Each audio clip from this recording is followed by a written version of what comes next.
नमस्ते सभी को। सभी का मध्यस्थ दर्शन अध्ययन अभ्यास सत्र की ऑनलाइन फॉलोअप गोष्ठी में स्वागत है। आज हमारी 13वें नंबर की गोष्ठी है। तो अदिति दीदी का मन है शेयर करने का।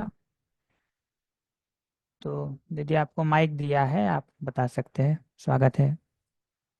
जी नमस्ते भैया। नमस्ते दीदी। सभी को नमस्ते। शेयरिंग करने का मन था और थोड़ा कुछ पॉइंट्स पे गाइडेंस भी चाहिए थी। तो मैं थोड़ा सा अपना जो भी एफर्ट्स मैंने किए हैं उसको थोड़ा सा ब्रीफ में रख देती हूँ। तो मूलभूत वास्तविकता को देखने की जब बात आती है तो ये जो प्रैक्टिस है वो बहुत ही मतलब एक है ना, सही को समझ करके फिर अप्लाई करने में बहुत सक्सेसफुल दिखती है और रोज की जो प्रॉब्लम्स है उसको भी सॉल्व करती हुई दिखती है।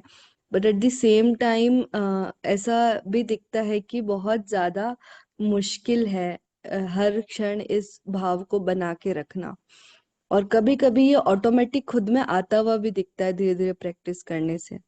तो मूलभूत वास्तविकता को लेकर के मतलब इतना ब्रीफ में मैं रखना चाहूंगी। और एनवीसी को लेकर के जो प्राइमरी सेकेंडरी और टर्शरी नीड्स भैया ने बताई थी उससे भी बहुत सारी प्रॉब्लम सॉल्व होती हुई दिखती है।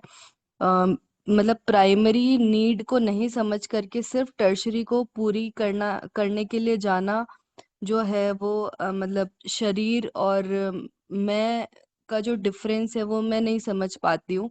तो बहुत बार मैं सीधा प्राइमरी पर गए बिना सिर्फ टर्शरी को ऊपर ऊपर से पूरा करने की कोशिश करती हूँ, जो कि पूरा भी नहीं पड़ता है, ये भी दिख रहा है। और दूसरे व्यक्ति भी जो मुझसे एक्सपेक्टेशन रखते हैं उनकी और मेरी नीड कभी कभी कॉन्ट्राडिक्शन के रूप में दिखती है। तो उसके बीच में भी यही मान्यता आती है कि मैं खुद को शरीर माने हुए हूँ, है ना। जो आलस्य प्रमाद भी होता है वो इसी मान्यता से आता हुआ दिखता है।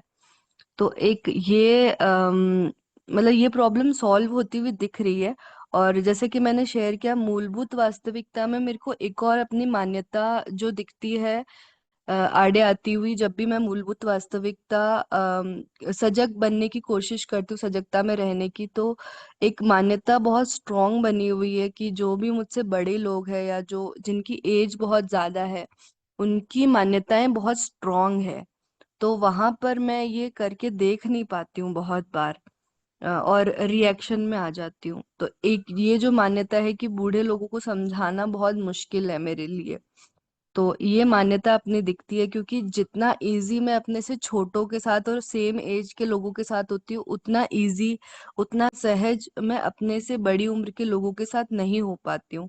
ये मुझे दिख रहा है क्योंकि मैं एक मान्यता के साथ जाती हूँ कि इनको तो समझना और समझाना दोनों ही मुश्किल है। और फिर आ जाते हैं श्रवण मनन वन और मनन टू पे। तो जो इसकी मैं प्रैक्टिस अभी थोड़े दिन से शुरू की है, जो अभ्यास सत्र है श्याम भैया के वो देख करके और फिर जो भी बातें अपने अंदर रहती है उसको लिखने का ट्राई करना। मतलब श्रवण में कितनी बातें आ पाई, मनन वन का जो पार्ट है वो अच्छे से हो पा रहा है। और इस प्रैक्टिस का ये उपकार भी दिख रहा है बहुत अच्छा कि मतलब भले ही मैं कम पॉइंट्स लिखती हूँ, जब मैं नोट्स बना रही होती हूँ कंटिन्यूअसली तो उतना ज्यादा ध्यान नहीं जाता है। बट मनन वन में मैं एक वीडियो पूरा देख करके 10 मिनट सोच करके जो पॉइंट्स लिखती हूँ भले ही वो कम पॉइंट्स होते हैं बट वो एकदम कॉन्क्रीट पॉइंट्स होते हैं और उनको अप्लाई करना बहुत इजी पड़ जाता है मेरे लिए, क्योंकि वो मेरे खुद के पॉइंट्स होते हैं, क्योंकि वो मेरी स्मृति में बने रहते हैं सेशन देखने के बाद भी। तो ये मुझे बहुत अच्छा पॉइंट लगा और वीडियो को बार बार देखने की जरूरत महसूस नहीं होती है इससे। एक बार शांति से बैठकर देख लेते हैं तो बार बार सुनने से ज्यादा एक ही पॉइंट पे उसको अप्लाई करने पे ध्यान जा रहा है इससे, इस प्रैक्टिस से। बट मनन टू में मैं ऐसा कुछ स्पेसिफिक मेरे हिसाब से कुछ ऐसे डिजाइन नहीं कर पा रही हूँ कि मुझे क्या अपनी परिस्थितियों में करना चाहिए।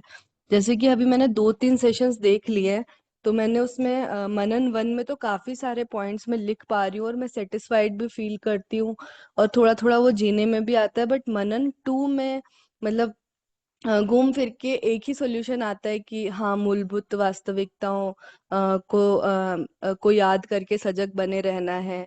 ऐसे कोई क्रिएटिव सॉल्यूशन मेरी तरफ से आता हुआ कुछ नया सॉल्यूशन ऐसा दिख नहीं रहा है। या फिर एनवीसी को अप्लाई करना है, नीड्स और फीलिंग्स पर रह करके व्यवहार करना है, कम्युनिकेट करना है, यही सॉल्यूशंस घूम फिर के दिखते हैं मुझे।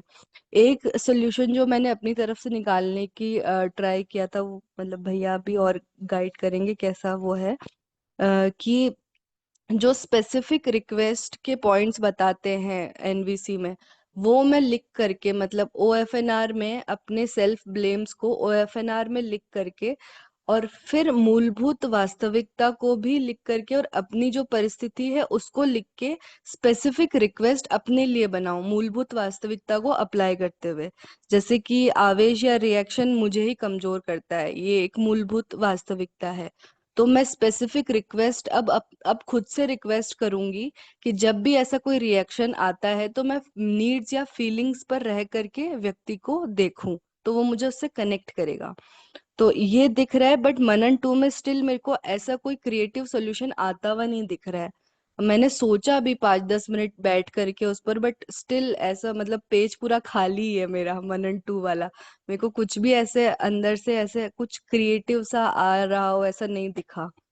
तो ये एक डाउट है। और एक और डाउट मेरा ये है, जो मैंने सेशन 1 देखा था, डे 1 का सेशन 1 भिलवाड़ा वाले शिविर का, उसमें भैया का एक लाइन थी कि दूसरे व्यक्ति की जिज्ञासा अगर बनी है तो ही हम अपना सोल्यूशन उससे शेयर करें, और अगर जिज्ञासा नहीं बनी है तो उसकी जिज्ञासा को बढ़ाने में मतलब पात्रता को बढ़ाने या जिज्ञासा को बढ़ाने में, ऐसी कुछ लाइन थी, को जिज्ञासा को बढ़ाने में उसका सहयोग करे। तो मतलब इसको मैं और समझना चाहती हूँ कि ये कैसे किया जाए। तो ये मेरी शेयरिंग थी भैया। जी दीदी, बढ़िया। ठीक है, तो श्याम भैया जुड़ गए। भैया स्वागत है आपका, नमस्ते। हाँ जी, नमस्ते नमस्ते। जी भैया। सुन रहा हूँ मैं। और कोई शेयरिंग हो तो हम उसको सुन सकते, अन्यथा फिर रिस्पॉन्ड कर देंगे। दीदी का प्रश्न हमको ध्यान में रहेगा। हाँ भैया, शेयरिंग तो बस दीदी की एक की ही थी, और तो कुछ नहीं। हाँ, शीतल भैया का हैंड रेज है। जी भैया, बता नमस्ते। सकते। नमस्ते भैया। नमस्ते भैया। नमस्ते अ, नमस्ते। मेरा एक्चुअली जो आप क्वेश्चंस को फॉर्मेट करने के अंदर जो बताया था कि सामने वाले की मान्यता और फिर उस मान्यता के आधार पर जो सच्चाई है उसको ध्यान में रखते हुए क्वेश्चंस को फॉर्मेट करना है, तो उसमें थोड़ा और डिटेलिंग है या तो कुछ एक दो एग्जाम्पल के साथ आप बता सकते हो तो वो अच्छा रहेगा, क्योंकि उसमें और थोड़ा मैं अभी उसमें इतना क्लैरिटी के साथ नहीं कर पाता हूँ। अस्तु। एक घटना आप ही बताइए, मैं उसमें प्रश्न फॉर्मुलेट करने पे बात कर दूंगा।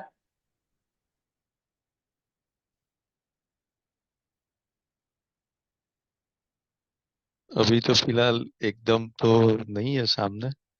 ठीक है, मैं बताता हूँ तो। हाँ, अन्यथा मैं जनरल तो मैं बता ही दूंगा। हाँ हाँ, मैं अभी आप अभी जो करते हैं ना तो फिर जैसे ही आता है तो मैं बता देता हूँ। ठीक, आराम से आराम से।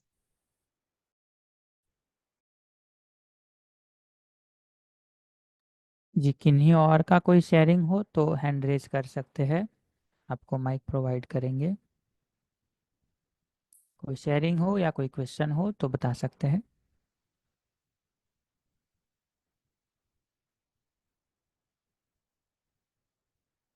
जी, कृष्ण गोपाल अंकल जी का हैंड रेज है, आपको माइक दिया है चाचा जी, बता सकते हैं। जी नमस्ते भैया, नमस्ते सभी को। लास्ट सेशन में भैया ने निधिध्यासन पर बात करते हुए और श्रवण दोनों में भाषा का रोल नहीं है। निधिध्यासन जो है भाषा सहित भी हो सकता है और भाषा रहित भी हो सकता है, ऐसी एक सेंटेंस आई थी। तो थोड़ा उस पर मुझे और स्पष्टता चाहिए कि भाषा सहित निधिध्यासन का क्या आशय है भैया का।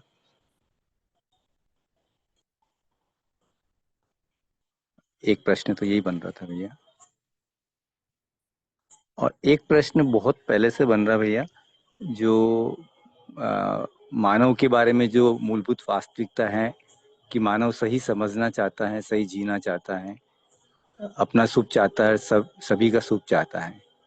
ये इस पर ध्यान बने रहने से स्नेह के भाव से भरेंगे या स्नेह का भाव हमारे अंदर होगा, ये कनेक्ट नहीं होता है। भाई मानव के बारे में जो इन्फॉर्मेशन है उसे इतना होता है कि मानव ये चाहता है या सही समझना चाहता है, लेकिन इसको प्रैक्टिस करते हुए भी हर मानव के प्रति, हर व्यक्ति के प्रति विश्वास, सम्मान, स्नेह का भाव होगा, पर्टिकुलरली स्नेह का भाव होगा, ऐसा दिखाई नहीं देता है। जैसे क्लासरूम में भी अगर 50 बच्चे हैं तो 50 के प्रति स्नेह का भाव नहीं होता है, थोड़ा डिफरेंस होता है उसके अंदर।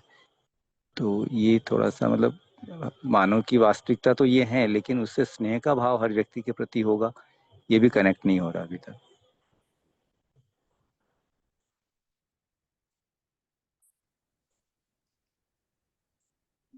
वंदन, हमारी स्लाइड शेयर हो गई है क्या? हाँ भैया, दिख रही है। बढ़िया। तो जी। कहिए, तो हम रिस्पॉन्ड करना शुरू कर दें। हाँ, बस एक बार पूछ लेता हूँ, किन्हीं और का कोई प्रश्न हो या शेयरिंग हो तो हैंड रेज कर सकते हैं, वरना भैया अपनी ओर से बात रखें।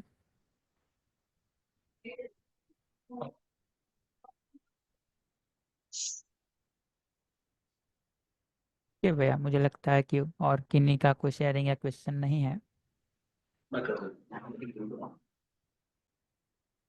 जी भैया, शुरू कर कंटिन्यू लूं कर वंदन? सकते हैं।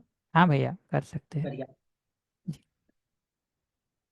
तो हम यहीं से बात को शुरू करते हैं कि वास्तविकताएं जो हमको स्नेहपूर्वक जीने की प्रेरणा देती हैं वो सामान्य रूप से क्या क्या हो सकती है। और फिर हम आज थोड़ा उसी से जुड़ा हुआ जो भैया ने कम्युनिकेशन पर बात करी है उसके बैकग्राउंड में कुछ बातों को करके उस पर आना चाहूंगा। और अदिति दी का प्रश्न भी मैं ध्यान रखता हूँ, कोशिश करूंगा इस बार रिस्पॉन्ड कर दूं, या फिर अदिति दी हम आपसे बात कर लेंगे अगर अभी नहीं हो पाएगा तो। तो सामान्य रूप से जो वास्तविकताएं हमको स्नेहपूर्वक जीने की प्रेरणा देती है ना, उसमें ये जितना समझ में आता है कि अस्तित्व का होना ही सहअस्तित्व पूर्वक है। सहअस्तित्व पूर्वक होने का मतलब उसी एक व्यापक वस्तु में, उसी एक स्पेस में हर इकाई का संपृक्त होना है। और बेसिकली इकाइयां समग्रता का एक हिस्सा है। तो वस्तुतः पूरे अस्तित्व को देखेंगे तो वो एक अविभाज्य अखंड वास्तविकता के रूप में दिखाई देता है, जिसके हम भी एक हिस्से हैं, आप भी एक हिस्से हैं। जैसे शरीर को एक वास्तविकता के रूप में देखते हैं तो उसमें आंख, नाक, कान, हाथ, पैर, ये सब उसके एक हिस्से के रूप में समझ में आता है हमको, ना कि इनका इंडिपेंडेंट एग्जिस्टेंस समझ में आता है। तो जितना जितना हमको ये दिखाई देता है कि ये पूरा अस्तित्व एक जुड़ा हुआ अखंड वास्तविकता है, और आप कभी भी रात में आंख उठा के अगर आकाश को देखें तो ये दिखाई देता है कि ये सभी तारे जो अलग अलग दिखाई देते हैं ये वस्तुतः उसी एक स्पेस में सबमर्ज्ड हैं, और स्पेस के माध्यम से एक दूसरे से जुड़े हुए ही हैं। ये कोई अलग थलग वास्तविकता नहीं। तो आप ओवरऑल, जिसको हम गैलेक्सी कहते हैं, आज के दिन आकाशगंगा कहते हैं, उनको भी देखोगे तो दूसरी आकाशगंगाओं के साथ उसका एक अंतर संबंध दिखता है। आकाशगंगा के नीचे देखते हैं तो ये सोलर सिस्टम भी एक दूसरे से इंडिपेंडेंट नहीं है, बल्कि इंटरडिपेंडेंट।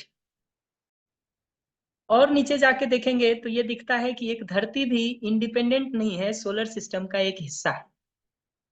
धरती पर भी देखेंगे तो आदमी कोई इंडिपेंडेंट चीज नहीं है, बल्कि बाकी तीनों अवस्थाओं के साथ जुड़ा हुआ एक अविभाज्य हिस्सा है, क्योंकि बाकी तीन अवस्थाओं के बिना हम स्वयं के होने की कल्पना भी नहीं कर सकते। तो मानव जाति ही इस इंटीग्रेटेड एग्जिस्टेंस का एक अविभाज्य हिस्सा है, ये सहअस्तित्व कहने का मतलब है। व्यवहारिक धरातल पर भी इसको देखेंगे तो ये दिखता है कि मानव मानव के बीच भी आज हर छोटी से छोटी चीज के लिए हम एक दूसरे से जुड़े हुए ही हैं। मैं उदाहरण को डिटेल नहीं करता हूं, बट हर छोटी से छोटी चीज में आप देख सकते हैं, जो भोजन आप करते हैं, जो कपड़े आप पहनते हैं, जो सामान आप यूज कर रहे हैं, कितने लोगों का डायरेक्टली इनडायरेक्टली उसमें योगदान है। अगर उसको पहचानने जाएंगे तो लगभग लगभग पूरी दुनिया आ जाती है उसमें। जितना ये बात हमको दिखाई देता है, उतना उतना हमको ये दिखाई देता है कि हम अंतर संबंधित तो एक दूसरे के साथ हैं ही।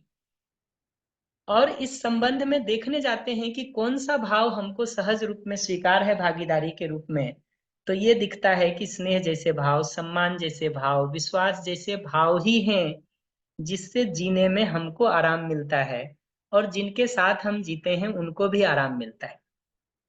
किसी भी स्थिति में हम अगर अविश्वास करते हैं, अपमान करते हैं, स्नेह के बदले विरोध करते हैं, तो हम एक जस्टिफिकेशन, एक तर्क के साथ शुरू करते हैं कि ये परिस्थिति थी, ये बाध्यता थी, ये मजबूरी थी, इसलिए हमको करना पड़ा, या तुमने ऐसा किया इसलिए हमको करना पड़ा। ये वाक्य ही अपने आप में ये बात को बताता है कि हमारी मूल भागीदारी तो स्नेह की ही है, सम्मान की ही है, विश्वास की ही है। जितना जितना ये बात दिखता है, उतना उतना हमारे लिए स्नेहपूर्वक जीने का, सम्मान पूर्वक जीने का प्रेरणा बनता है। जितना ये बात दिखता है कि एक क्षण के लिए भी हम अपमान या विरोध में जीते हैं, वो हमारी दुख और पीड़ा का कारण बनता है। ये बात जितना जितना अपने को दिखता है, उतना उतना दूसरे के साथ स्नेह सम्मान जैसे भावों से जीने की प्रेरणा मिलती है।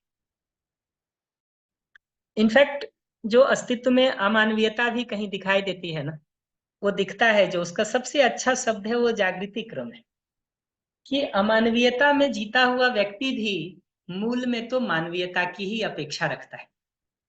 और ये इस सरल उदाहरण से दिखाई देता है कि दूसरों के साथ अपमान करने वाला व्यक्ति, विरोध करने वाला व्यक्ति, शंका करने वाला व्यक्ति भी दूसरों से तो सम्मान की ही अपेक्षा रखता है, स्नेह की ही अपेक्षा रखता है, और एक क्षण के लिए भी उसको सम्मान या स्नेह पूरा होता हुआ नहीं दिखाई देता है तो उसकी वो शिकायत करता है।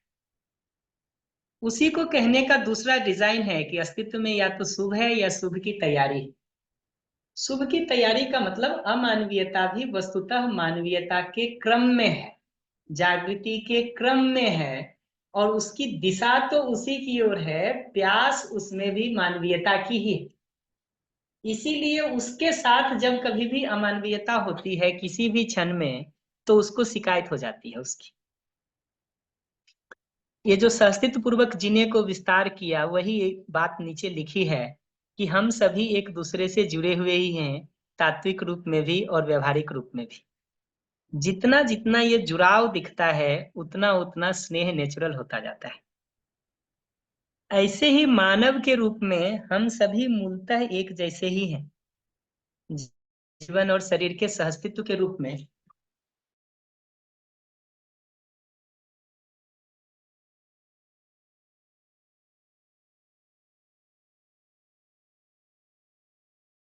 कनेक्शन के कारण भैया लेफ्ट हो गए हैं।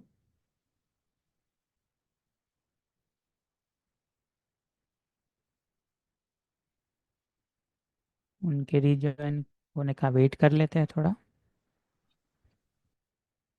वंदन, स्क्रीन शेयर हो पा रहा है क्या? नहीं भैया, नहीं दिख रही स्लाइड तो अभी। अच्छा, अभी अभी रुको, बस एक सेकंड दो।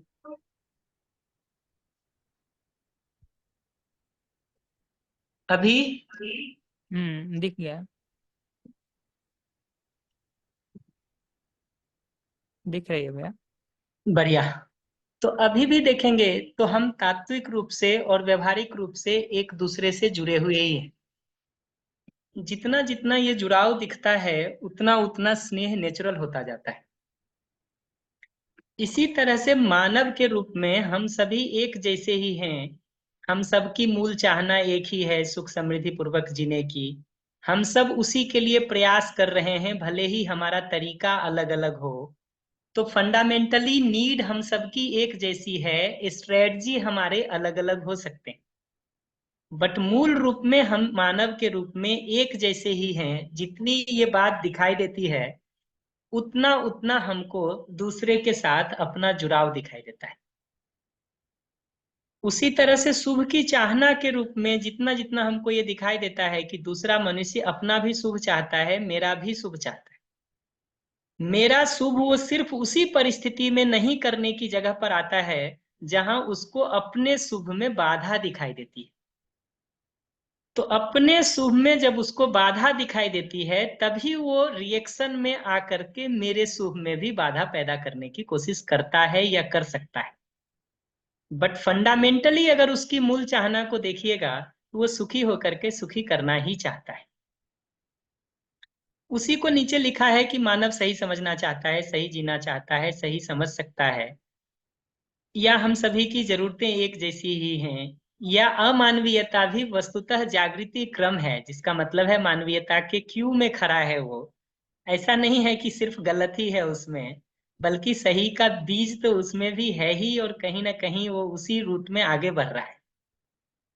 तो गलतियां जो उससे होती हैं वो नासमझी बस होती हैं। कहीं ना कहीं उसको अपना सुख बाधित होता हुआ दिखाई देता है, तो अपने सुख को पूरा करने के लिए आदमी गलत स्ट्रेटजी भी अपना लेता है जो उसकी मूल चाहना नहीं है। उसी तरह से अगर विकास के डिजाइन को भी देखिएगा तो ये दिखता है कि परस्पर सहयोग से ही हमारा विकास है, न कि विरोध से। इतने सारे मुद्दे मैं सिर्फ इसलिए रख दे रहा हूं कि अब इसके हिसाब से देखा जा सकता कि इसमें से कौन सा मुद्दा ऐसा है जो हमको स्नेहपूर्वक जीने की प्रेरणा देता है या जो हमारे लिए अपील करता है। तात्विक रूप से जुड़े होने का मतलब है उसी एक व्यापक में संपृक्त होने के आधार पर हम सबका एक दूसरे से जुड़ाव है ही। एग्जिस्टेंस में कहीं लाइन नहीं खींचा हुआ है जहां से बाइफरकेट होता हो, पार्टीशन होता हो, बल्कि जितनी भी बाउंड्री किसी इकाई की दिखाई देती है वो ओपन बाउंड्री दिखाई देती है। आप कहीं भी देखिएगा तो वो बाइफरकेशन नहीं है कि यहाँ से उधर वाले का कोई मतलब नहीं है, जिसको हमने ऊपर से एक्सप्लेन किया कि गैलेक्सी से नीचे सोलर सिस्टम, सोलर सिस्टम से नीचे अर्थ, अर्थ में भी आदमी बाकी अवस्थाओं के साथ जुड़ा हुआ ही है, और आदमी आदमी के साथ भी उन सभी स्तरों पर जुड़ा हुआ ही दिखाई देता है। जितना ये बात को हम देख पाते हैं उतना दिखता है कि ये पूरा एग्जिस्टेंस एक इंटीग्रेटेड अविभाज्य वास्तविकता है, जिसके हम भी एक हिस्से हैं और आप भी एक हिस्से हैं। और जिस किसी दिन भी हम आप ठीक से जी पाएंगे वो दिन तो वही हो सकता है जिसमें हमारे भी तृप्ति पूर्वक जीने का डिजाइन हो और आपके भी तृप्ति पूर्वक जीने का डिजाइन हो। तो इतनी बात मैं कह रहा था। कृष्ण गोपाल भैया, आपके प्रश्न के रिस्पॉन्स में माइक दे सकते हो वंदन, अगर उनका कोई प्रश्न होगा तो इस पर हम बात कर लेंगे, फिर हम आगे बढ़ेंगे। पर भैया जो तात्विक रूप में जुड़े हुए ने का भी जो आपने आशय बताया या जैसे जो भी पॉइंटर्स आपने दिए हैं ये बहुत हेल्प तो करते हैं, लेकिन कहीं कहीं मेरे को तो वापस ऐसे आता है कि ये तर्कसंगत निष्कर्ष हैं, क्योंकि मैं जितना प्रैक्टिस में कर रहा हूँ तर्कसंगत निष्कर्षों से मेरी सहमति तो बन रही है, लेकिन मुझे तो ऐसा लगता है कि जो अस्तित्व का अनुभव है उसके पहले सबसे जुड़ाव है। तो हम शून्य के माध्यम शून्य में संपृक्त हैं, ये जब तक अनुभव में नहीं होगा क्या ये हमें मतलब एज इट इज तर्क संगत रूप से जोड़ने से जीने में आ जाएगा? ऐसा मेरे को अभी तक मुझे दिखाई नहीं दे रहा भैया, मतलब मेरे नहीं, जीने कोई में दिखाई नहीं कोई दे नहीं, आपके जीने में नहीं दिख रहा है, यहाँ तक तो बात ठीक है भैया। बट रहा। मुद्दा यह है कि कौन सा दूसरा बेहतर तर्क है जो आपको अन्यथा जीने की प्रेरणा देता है, ये पूछना चाहेंगे हम आपसे। हाँ नहीं भैया, ये सारे इनमें से आ गया, सब कुछ तर्क में तो सारा आ गया है। नहीं तो फिर मैं एक प्रश्न कहूंगा जिसको सोचिएगा। जी भैया। अगर आपके पास अभी भी आप आज भी जी रहे हो तो जो आपका प्रत्यक्ष है या जो आपका तर्क है उतने से ही तो आप जी रहे हैं, या कोई और भी जी बेहतर भैया। आधार है आपके पास? नहीं नहीं है। नहीं है तो हमको रुक के देखना चाहिए कि या तो फिर ये बात हमको तर्कसंगत नहीं लग रही है, या जितनी सीमा में प्रत्यक्ष है उसमें कुछ और हमको दिखाई दे रहा है। ये दो में से कोई बात नहीं होगी तो इस तर्क और प्रत्यक्ष को ओवर पावर कौन कर रहा है? मेरा या- प्रश्न क्लियर हुआ या मैं फिर से बोलूं? जी जी जी भैया, क्लियर हुआ है। तो भैया जो या तो मेरी कोई मान्यता है या संस्कार है वो ओवर पावर कर रहा है। वही मान्यता या संस्कार जो शब्द आपने दिया, वो क्या मान्यता है जो इसको ओवर पावर कर रही है? अब ये सवाल आपको अपने से पूछने की जरूरत है, क्योंकि वो मान्यता भी तो अनुभव नहीं है ना जी। ये अनुभव नहीं है, ये तो मैंने भी मान लिया, हाँ हाँ बट जो मान्यता इसको ओवर पावर कर जा रही है वो भी तो अनुभव नहीं है। हाँ। नहीं भैया, मेरा इस पे क्वेश्चन नहीं है, मतलब मैं इसको वो वैसे नहीं ले रहा हूँ।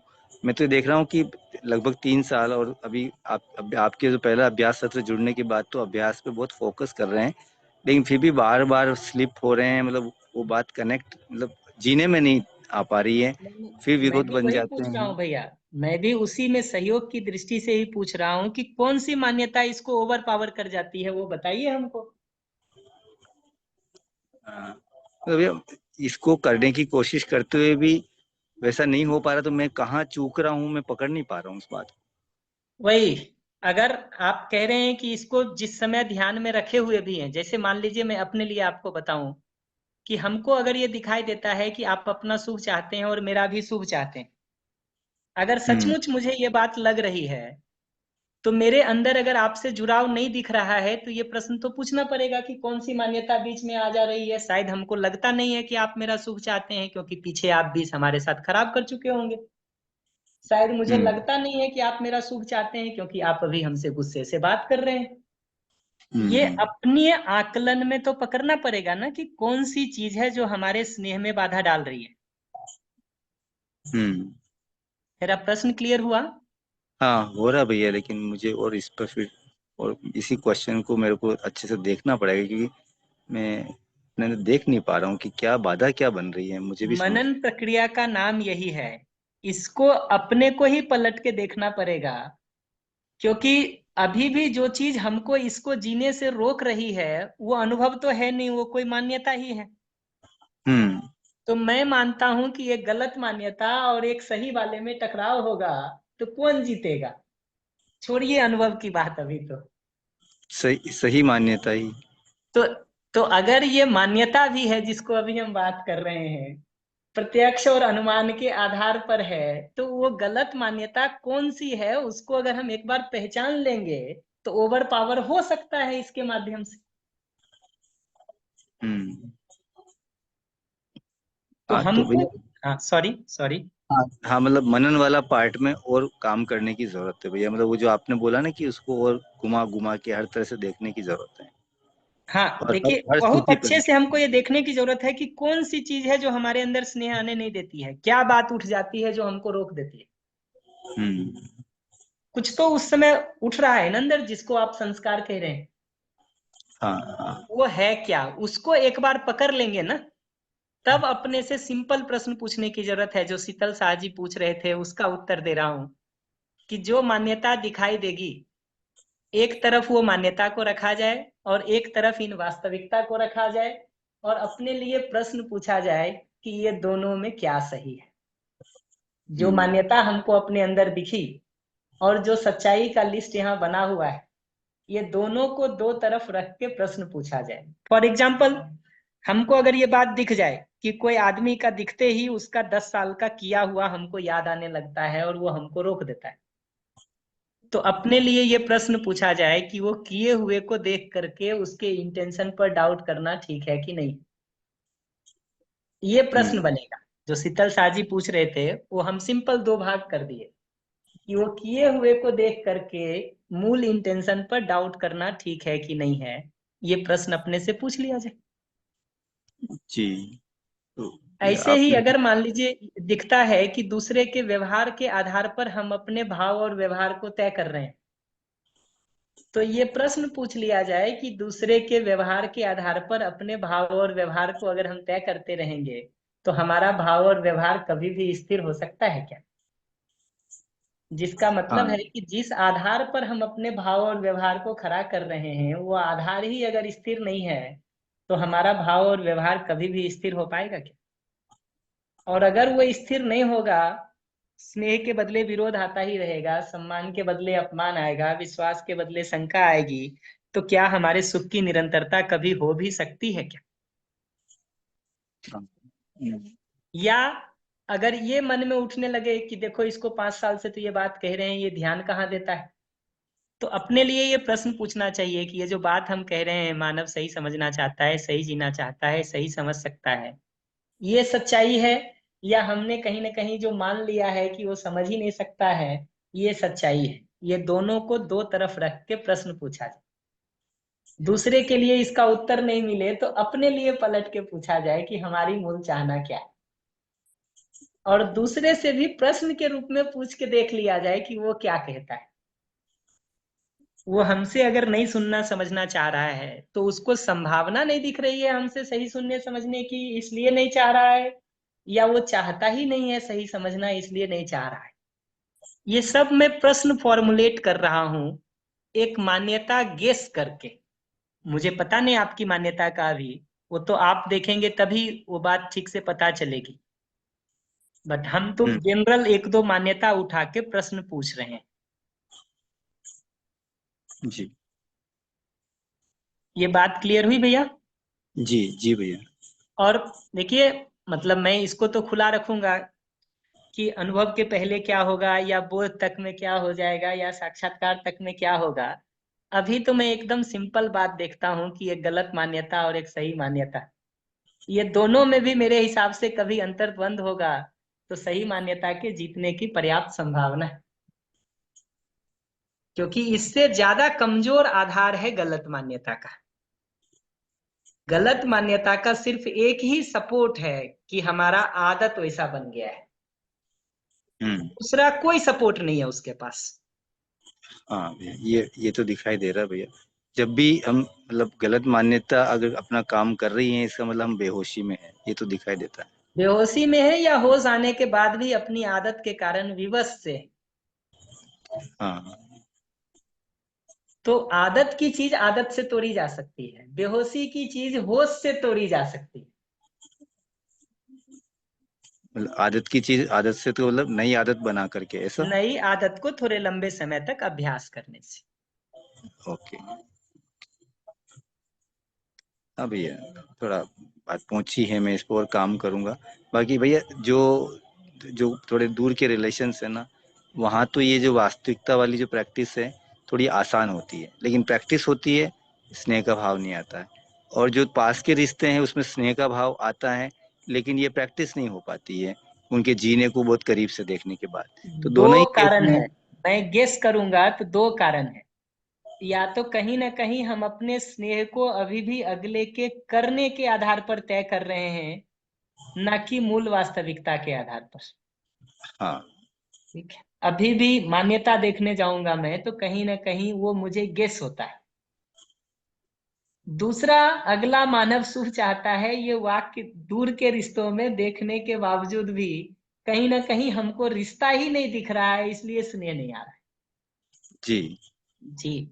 तो, तो अपने लिए ये प्रश्न पूछने की जरूरत पड़ेगी कि क्या वास्तव में हम उसके साथ जुड़ाव देख रहे हैं या सिर्फ शब्दों में दोहरा रहे हैं।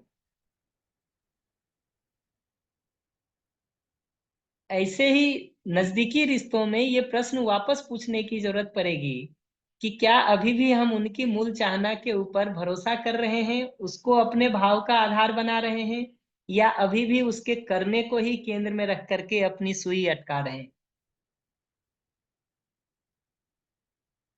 ये प्रश्न क्लियर हुआ क्या कह रहा हूं मैं? हाँ भैया, प्रश्न पहुंचा मेरे को, और इवन इस रिकॉर्डिंग को वापस सुनूंगा एक बार ढंग से और भी काम सोचा करते हुए। जाए, सोचा जाए। जी हाँ, मतलब सुनील आगे, हाँ सॉरी सॉरी। आप हाँ, मतलब आपने सब तरफ इशारे तो कर दिए भैया, तो अब मुझे ही काम करना पड़ेगा इस मनन, मनन चाहिए पहले। जी जी जी। सुनील आगे भैया कह रहे हैं संस्कार सूक्ष्म है, देखना आसान नहीं। तो ये बात सही है कि संस्कार देखने का तरीका सिंपल सा ये है कि भाव और विचार में क्या चल रहा है उसको देखने से अपनी मान्यता पकड़ में आ जाती है। विचार में क्या चल रहा है, भाव में क्या चल रहा है, उसको देखने से उसके पीछे की मान्यता क्या है उस पर हमारा ध्यान जाने का काम हो जाता है। इस बात से मैं सहमत हूं कि हमारे भाव में अभी क्या चल रहा है, विचार में अभी क्या चल रहा है, इसको देखने से उसके पीछे की मान्यता क्या है वो धीरे धीरे दिखनी शुरू हो जाती है। जैसे मैं अपने लिए तो इस बात को देख पाया कि मेरा जब कभी भी विरोध अगर अगले के लिए आ रहा है इसका मतलब कहीं ना कहीं अभी हम उसके कॉम्पिटेंस को देख करके ही उसके व्यवहार को, भाव विचार को ही अपने व्यवहार और भाव विचार का आधार बना रहे हैं।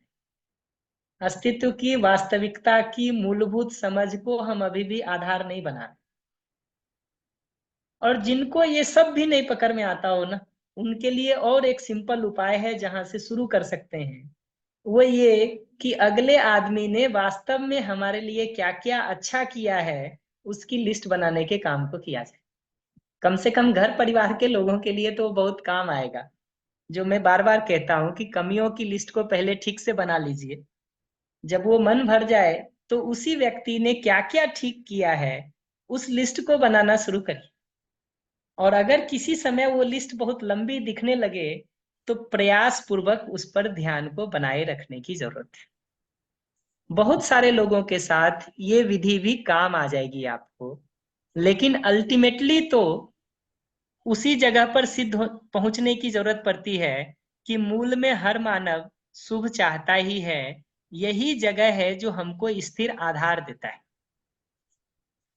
इनफैक्ट जब तक अगले की स्वीकृति हमारे अंदर नहीं होती है, उसको हम संबंधी के रूप में एक्सेप्ट नहीं करते हैं, उसके साथ जुड़ाव महसूस नहीं होता है, वो जैसा है वैसा ही हम उसको स्वीकारते नहीं हैं, तब तक उसको बदलने के लिए सहयोग करने का भी कुछ काम हम नहीं कर सकते। तो जो बार बार वो बात मैं कहता रहता हूँ, कनेक्ट बिफोर करेक्ट, वो बहुत महत्वपूर्ण चीज है। हम सोचते हैं अगले को बदलने के बाद उसके साथ स्नेह लाएंगे या जुड़ाव लाएंगे। सच्चाई ये है कि वो जुड़ाव या स्नेह जब तक हमको महसूस नहीं होता है, तब तक हमारी में ही अगले की स्वीकृति नहीं बनती। हमारे में चूंकि आपकी स्वीकृति ही नहीं बनी है, इसलिए आप में भी मेरी प्रति स्वीकृति नहीं बनती। आप में चूंकि मेरे प्रति स्वीकृति नहीं बनी है, इसलिए मेरी तरफ से कोई पॉजिटिव सहयोग आपको हो ही नहीं सकता है। उसकी संभावना ही खत्म हो जाती है, खत्म हो जाती है।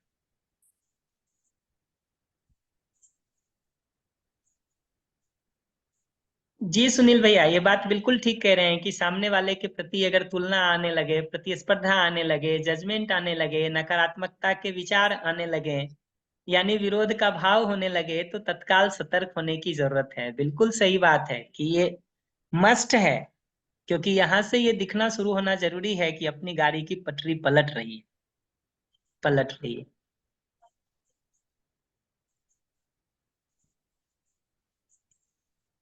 जी भैया। भैया इसमें विरोध के समय तो ध्यान चला जाता है, लेकिन विरोध नहीं है तो संबंध है, वो स्थिति नहीं आती, न्यूट्रल स्थिति आती है। तो ये न्यूट्रल का मतलब विरोध ही है भैया, शायद आपने एक बार पहले। नहीं, वही जुड़ाव नहीं दिखता है आपको, इसलिए अगर मैं गेस करूंगा तो वो विरोध ही है भैया, अगर न्यूट्रल भी स्थिति है तो। वही उसको मैं इतना तो जरूर कह सकता हूं कि अस्तित्व सहज नहीं है। जो ओके। हमारा नेचुरल एक्सप्रेशन है वो तो नहीं है, इतना पक्का है। हाँ हाँ। पर ये एक बीच की स्थिति हो सकती है भैया, वास्तविकता के रूप में न्यूट्रल वाली स्थिति। वही अस्तित्व सहज नहीं है, इतना पक्का है। तो वास्तविकता नहीं है अगर अस्तित्व सहज नहीं है। जी, उसका मतलब मैं वही कह रहा हूँ कि मानव वस्तुतः जैसा होना चाहता है वैसा तो नहीं है। ओके, ठीक है भैया। जी भैया, बढ़िया। आप। हाँ, बस भैया एक वो वाला प्रश्न अभी लेना चाहेगा बाद में, क्या? भाषा सहित और भाषा रहित निधि ध्यान दो के। लाइन में उसका उत्तर दे देता हूं मैं। किसी जी। भी वास्तविकता को हम ऑब्जर्व करना चाहते हैं तो दोनों चीज हो सकता है। उसके संदर्भ में विचार हमारे अंदर चल भी सकता है, उस समय नहीं भी चल सकता है। उसके संदर्भ में जब विचार चल रहा है, वस्तु को देखते हुए उसके संदर्भ में जब विचार चल रहा है, तो ये भाषा सहित निधिध्यासन का स्वरूप है। वस्तु को देखते हुए अगर उस समय उसके संदर्भ में हमारे अंदर कोई विचार नहीं चल रहा है, और उसके संदर्भ में नहीं चल रहा है मतलब किसी दूसरे के संदर्भ में भी नहीं ही चल रहा है, तो वो स्थिति भी संभव है जिसको मैं भाषा रहित कह रहा हूं। तो जी भैया ये भैया। सेकंड पॉसिबिलिटी तो मेरे को जैसे समझ में आ रही है। फर्स्ट पॉसिबिलिटी है कि विचार चल सकता है, और वो हम वस्तु को भी देख रहे हैं, वस्तु को एज इट इज देखने में विचार बाधा नहीं बनेगा। बाधा नहीं बनता है, उसी वस्तु के संदर्भ में विचार चल रहा होता है जो उसको सपोर्ट कर रहा होता है। जैसे मानव शुभ चाहता है, ये हम देख भी रहे होते हैं और ये इसके संदर्भ में विचार भी हमारे अंदर चल रहा होता है। ओके, ठीक है भैया, मैं और इस पे भी सोचता हूँ। ठीक। जी जी। जी, थैंक यू भैया।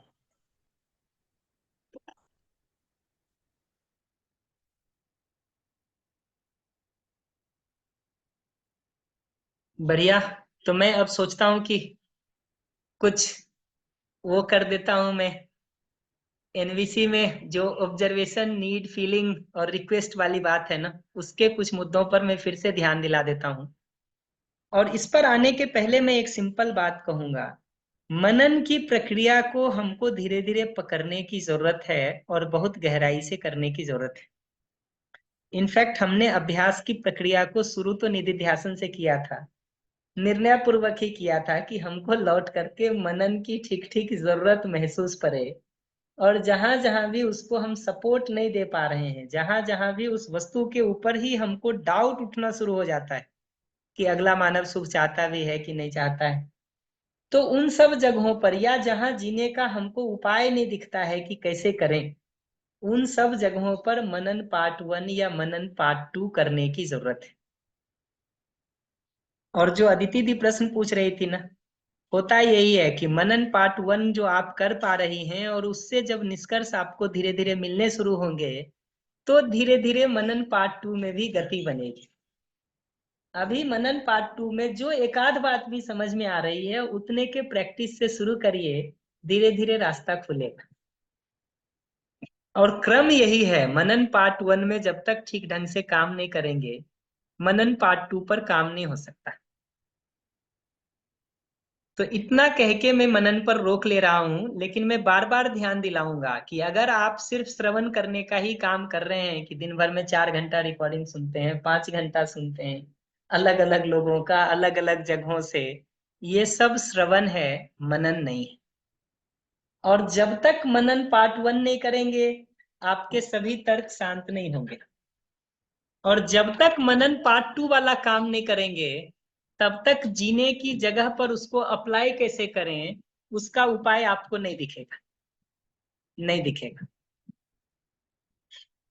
तो इतने के साथ मैं आ जाता हूं इस बात पर कि ऑब्जर्वेशन और जजमेंट में क्या डिफरेंस होता है। आप ऑब्जर्वेशन ये सब का निकालने का काम करिएगा, पीपीटी में शेयर कर दूंगा। और क्यों महत्वपूर्ण है ये, जैसे मैं अगर इस वाक्य से आपसे चर्चा करने आऊं कि तुम बहुत गैर जिम्मेदार, आप देखिए कि इस वाक्य को सुन के आप हमसे कनेक्टेड महसूस करते हैं कि डिस्कनेक्टेड महसूस करते हैं। तुम कभी मेरी बात नहीं सुनते हो, तुम अक्सर क्लास में लेट आते हो, मैंने तो तुम्हें कभी कोई काम ठीक ढंग से करते ही नहीं देखा, तुम्हारे कारण मेरी जिंदगी तबाह हो गई है। ऐसे बेटे या पति या पत्नी का क्या फायदा जो कभी जरूरत के समय मदद ही ना करे, काम ही नहीं आए। मैंने तुमसे शादी करके गलती कर दी। शादी के पहले अगर हमको पता चल जाता कि तुम ऐसे हो, तो मैं तुमसे कभी विवाह नहीं करता। तुम तो हमसे कभी किसी बात में राय ही नहीं लेते हो, हर समय अपनी मनमानी करते रहते हो। दूसरों से तो अच्छा बात करते हो और मेरी बात सुनते ही गुस्सा आने लगता है तुमको। ये जितनी भी बात हम कह रहे हैं, आप इसको सुन के देखिए कि अगर मैं आपको ये कहूं तो आपको सुनाई कैसा देता है। ये सुन करके आपको हमसे जुड़ाव महसूस होगा, आप आगे इस पर हमसे चर्चा करना चाहेंगे, या हमको अवॉइड करना चाहेंगे, या हमको ब्लेम करना चाहेंगे, या हमारे साथ दूरी बढ़ेगी आपकी। दुर्भाग्य ये होता है कि कई बार हमको लगता है कि ये सब बात तो सही ही है, तुम गैर जिम्मेदार हो क्योंकि तुम हमारा 10 काम नहीं किए हो, तुम कभी मेरी बात नहीं सुनते हो क्योंकि 4 बार से मैं कह रहा हूं तुम मान नहीं रहे हो, तुम नौकरी अपने मन से छोड़ दिए, हमारा राय नहीं लिए, या तुम तो बच्चे को जहां पढ़ाना चाहते हो वहां पढ़ा लेते हो, हमारी बात की तो कोई वैल्यू नहीं देते हो। शादी करके गलती तो हो ही गई, मेरी जिंदगी पहले ठीक थी अभी बिगड़ गई। और ये बात तो सही है कि अगर हमको शादी के पहले पता चल जाता कि तुम्हारे ये लक्षण है, तो मैं तो बिल्कुल हाँ नहीं बोलता। तो किसी एक लेवल पर हमको जब ये लगता है कि ये बात तो सारी सही ही है, तो पता भी नहीं चलता है कि हम जजमेंट कर रहे हैं। बट ये पहचानना जरूरी है कि इसमें से कोई भी वाक्य हमको अगले से कनेक्ट नहीं करता। मैं इसमें से एक को आपको कन्वर्ट करके बता देता हूँ ऑब्जर्वेशन, नीड और फीलिंग के लैंग्वेज में, और ये होमवर्क आपके लिए छोड़ देता हूँ कि इन सारे को पीछे जा करके ऑब्जर्वेशन, फीलिंग और नीड के लैंग्वेज में कैसे कह सकते हैं, उसको पकड़ने का काम कर सके। तो जैसे तुम बहुत गैर जिम्मेदार हो, ये बात अगर हम कह रहे हैं तो शायद इसलिए कह रहे हैं कि आपको किसी काम के लिए मैंने कहा होगा और आप उसको मिस कर गए। तो मान लीजिए कि मैंने आपको घर से जाने के पहले ये बात कही थी कि ये मान लीजिए कि घर का ये एसी चल रहा है, इसको 9 बजे बंद कर देना, या ये चीज बाहर सूखने के लिए रखे हैं, बारिश होगी तो अंदर कर देना। आप करना भूल गए, बारिश में वो भीग गया। हम आते हैं और उसको भीगा हुआ देखते हैं तो कहते हैं तुम बहुत गैर जिम्मेदार हो। इसको ऑब्जर्वेशन लैंग्वेज में कहेंगे ना, तो एकदम सिंपल ऑब्जर्वेशन ये होगा कि जब मैंने बारिश में रजाई को भीगा हुआ देखा तो इससे मेरी सदुपयोग की जरूरत पूरी नहीं हुई और उससे मुझे पीड़ा और परेशानी हुई। इसको आप इसी लैंग्वेज में बोलें ये जरूरी नहीं है, पर बात इतनी ही आनी चाहिए जिसमें किसी के ऊपर ब्लेम नहीं है, किसी के ऊपर जजमेंट नहीं है। अपनी नीड बताई हुई है, नीड के पूरा नहीं होने से फीलिंग बताया हुआ है और ऑब्जर्वेशन बताया हुआ है। तो जैसे एकदम सिंपल में भी इसको करना हो ना, तो मैं एकदम ऐसे कहूंगा कि यार जब मैंने बारिश में इसको भीगा हुआ देखा ना तो मेरा मन बहुत खराब हो गया, क्योंकि हमको सदुपयोग की अपेक्षा होती। या यार मैंने जैसे इसको भीगते हुए देखा ना, मेरे मन में बहुत उलझन और चीर हो गई, क्योंकि मुझे लगता है कि जो बात मैं तुम्हारे साथ शेयर करूं वो चीजें पूरी हो जाए या उसको ध्यान रख के पूरा कर दिया जाए। ये बहुत सरल लैंग्वेज में भी प्लेस किया जा सकता है, लेकिन जब एक बार आप उस क्लासिकल लैंग्वेज को पकड़ते हैं ना, तब उसको आप इस बोलचाल की लैंग्वेज में भी कन्वर्ट कर सकते हैं। तो जरूरी नहीं है कि क्लासिकल लैंग्वेज में ही हम उसको बोलें, बट बोलचाल की लैंग्वेज में उसको कहा जा सकता है। और अभी आप इसी बात को सुन के देखिए कि अगर मैं ये वाक्य से शुरू करूं कि यार मैंने जब रजाई को घर आके जब मैंने रजाई को भीगा हुआ देखा तो मुझे बहुत इरिटेशन हो गया, क्योंकि मुझे सदुपयोग की जरूरत लगती है, या मुझे जो है ये लगता है कि जो मैंने तुम्हारे साथ शेयर किया वो तुम पूरा कर दो, वो पूरा हो जाए, क्योंकि मुझे जिम्मेदारी की अपेक्षा होती। ये वाक्य सुनेंगे तो आपको पहले जैसा डिस्कनेक्शन महसूस हो रहा है क्या? और मैं कोई गलत बात नहीं कह रहा हूं, मैं एग्जैक्टली वही कह रहा हूं जो आपके अंदर चल रहा है। एक और बता देता हूं, आपको आर्टिकुलेट करने में सुविधा होगी। जैसे यही कह रहा हूं कि मैंने तुमसे शादी करके गलती कर दी। क्यों कह रहा हूँ मैं? हो सकता है आपकी सिगरेट पीने की आदत हो, आपने छुपा लिया हो, हमको आज पता चल गया।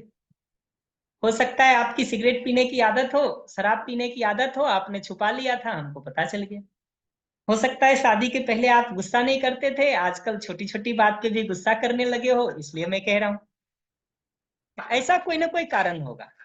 तो मान लीजिए बातों पर गुस्सा करने का है, तो हम एकदम सिंपल यहां से शुरू करेंगे। अगर ये है बात पर गुस्सा करने का, तो हम एकदम सिंपल इस जगह से शुरू करेंगे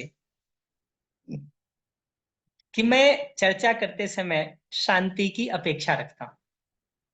उसके पूरा नहीं होने से हमको इरिटेशन होता है या परेशानी होती है या पछतावा होता है। ठीक, जो भी आपको होता हो एक्चुअली, वो बताने की जरूरत है, वो बताने की जरूरत है। तो अगर इसको हम एकदम सिंपल में शुरू करेंगे तो ऐसे शुरू करेंगे, यार मैं शाम को सोचा तुमसे अच्छे से थोड़ा बैठ करके बात कर लूं, ठीक, लेकिन जब ऊंची आवाज में तुमने कहना शुरू किया या जब ऊंची आवाज हमको सुनाई पड़ी, और मैं ऊंची आवाज प्रयोग कर रहा हूं, मैं अपमानजनक भाषा नहीं प्रयोग कर रहा हूं। ऊंची आवाज ऑब्जर्वेशन है, अपमानजनक भाषा जजमेंट। जैसे ही मैं अपमानजनक भाषा कहूंगा ना, वो चोट लगाएगा आप। ऊंची आवाज अगर सचमुच में ऊंची है तो आप इतना ही कह सकते हो मैक्सिमम कि मेरी तो आवाज ही ऊंची। डिनाई नहीं कर सकते आप उसको।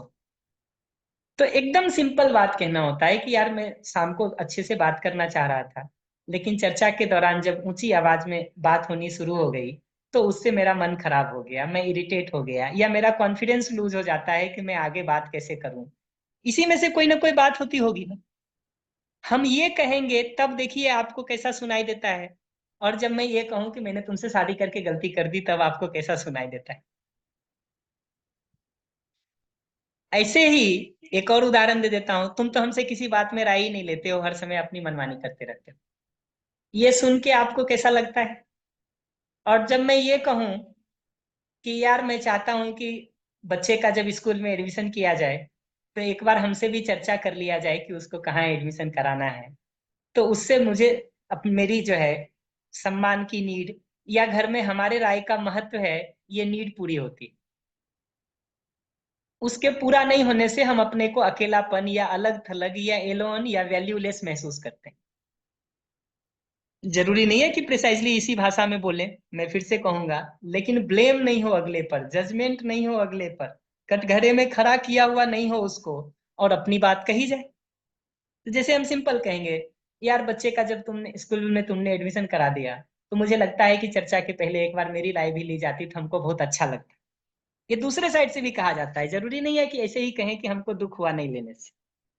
दूसरा कहने का डिजाइन ये होता है कि ये राय तुम ले लेते तो हमको अच्छा लगता, हमको लगता कि हमारा भी पार्टिसिपेशन है घर के निर्णयों में कुछ, हमको ऐसा लगता कि घर में हमारे राय का भी कुछ महत्व होता है। जब तुम ऐसा नहीं करते हो ना, तो हम बड़े अपने को अनइम्पॉर्टेंट और वैल्यूलेस सा महसूस करने लगते हैं। उससे मेरी पीड़ा और तकलीफ और बढ़ जाती है, जो फिर बाकी कई जगहों पर निकलती रहती है। ये हमारा ऑब्जर्वेशन, फीलिंग और नीड होगा। अगर इस पर आपकी सहमति बन गई तो फिर रिक्वेस्ट होगा कि यार क्या ये पॉसिबल है कि आगे से राय हमारी भी थोड़ी ले ली जाए। 90% टाइम देखेंगे आप, आपको रिक्वेस्ट की जरूरत ही नहीं पड़ेगी अगर आप ऑब्जर्वेशन, फीलिंग और नीड को प्रॉपर ढंग से प्लेस कर देंगे तो। क्या आपको ये दोनों लैंग्वेज में अंतर पता चल रहा है कि नहीं पता चल रहा है? हमको एक बार चैट में वो डाल दीजिए तो हमको थोड़ा आइडिया लग जाएगा। या आप चाहते हैं कि और एक दो उदाहरण आपको बताऊं इसमें से, तो मैं और बता सकता हूं।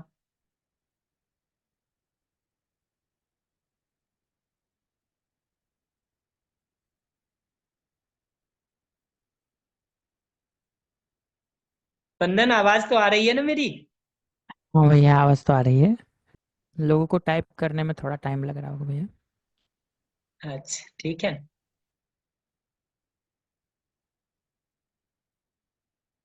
सुनील भैया कह रहे हैं कुछ और उदाहरण और देते हैं जी, इसमें क्या है। बढ़िया, एक आध और देता हूँ। जैसे यही है, मैंने तो तुम्हें कभी कोई काम ठीक ढंग से करते नहीं देखा। इसका मतलब क्या है? इसका मतलब है कि कल शाम हम आए होंगे तो बोले होंगे सुबह खेत में इस क्यारी में पानी दे देना, यहाँ यहाँ का धान गेहूं काट लेना, और वो शाम तक पानी नहीं पड़ा या गेहूं नहीं काटा गया, तो हम कहते हैं यार तुम कभी कोई काम ठीक ढंग से करते ही नहीं।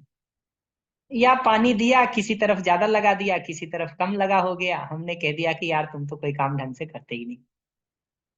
आप देखिए कि जब हम ये कहते हैं कि तुम कोई काम ढंग से नहीं करते हो, तब कैसा सुनाई देता है। और सिंपल ये वाक्य अगर प्लेस करें कि कल शाम में जब ये बात हुई थी कि इन खेत में पानी देना है, और उसमें से कुछ भाग में ज्यादा पानी और कुछ भाग में कम पानी जब मैं देखता हूँ, तो मेरा इरिटेशन होता है, क्योंकि मुझे लगता है कि जो बात हुई है उसको जिम्मेदारी पूर्वक पूरा किया जाए। मैं जिम्मेदारी को वैल्यू देता हूँ, और उसके पूरा नहीं होने से इरिटेशन होता है। या अगर और जिम्मेदारी पूर्वक पूरा हुआ होता तो मुझे ज्यादा अच्छा लगता, मुझे एश्योरेंस फील होता, मुझे आपस का ट्रस्ट बढ़ता हुआ दिखाई देता। ये पॉजिटिव लैंग्वेज में भी उसको कहा जा सकता है, ये पॉजिटिव लैंग्वेज में भी उसको कहा जा सकता है। तो वो प्लेस करने की जरूरत दिखाई देती है, प्लेस करने की जरूरत दिखाई। तुम अक्सर क्लास में लेट आते हो, ये तो बिल्कुल ही जजमेंट है। प्रिसाइज ये होगा कि पिछले 3 दिनों से जब मैं तुमको क्लास में लेट आते देखता हूँ, तो मुझे पढ़ाने में थोड़ी कठिनाई महसूस होती है, या तुम्हारे लिए कंसर्न महसूस होता है कि तुम ये छूटे हुए भाग को कैसे कवर करोगे। फैक्ट भी यही होगा कि ये छूटे हुए भाग को तुम कैसे कवर करोगे, ठीक है? उसका हमको कंसर्न होता है। और अगर उसके कारण आपको इरिटेशन हो रहा है तो आप वो भी बता सकते हैं कि जब बच्चे की पढ़ाई की नीड पूरी होती हुई मैं नहीं देखता हूँ, या जब बच्चों का प्रोग्रेस और लर्निंग होते हुए मैं नहीं देखता हूँ, तो मुझे वो कंसर्न होता है।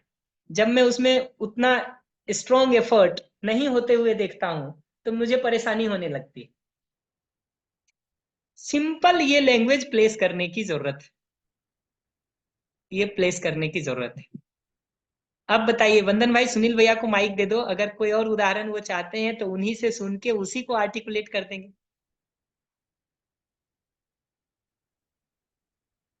ये ठीक है। मैं मैं सोच रहा हूँ। ठीक चल रहा है, फर्स्ट क्लास। मैं आर्टिकुलेशन में थोड़ा कमजोर भी हूँ मैं। कुछ होगा तो मैं बता दूंगा मैसेज से। बाकी मेरा अभ्यास कर रहा हूँ अभी मैं आपको सुन सुन के। बढ़िया बढ़िया, ठीक है, सोचिएगा, हम कहीं जाने रहे हैं, लौट करके इसको फिर से करेंगे। और 2 होमवर्क हम आपको देंगे।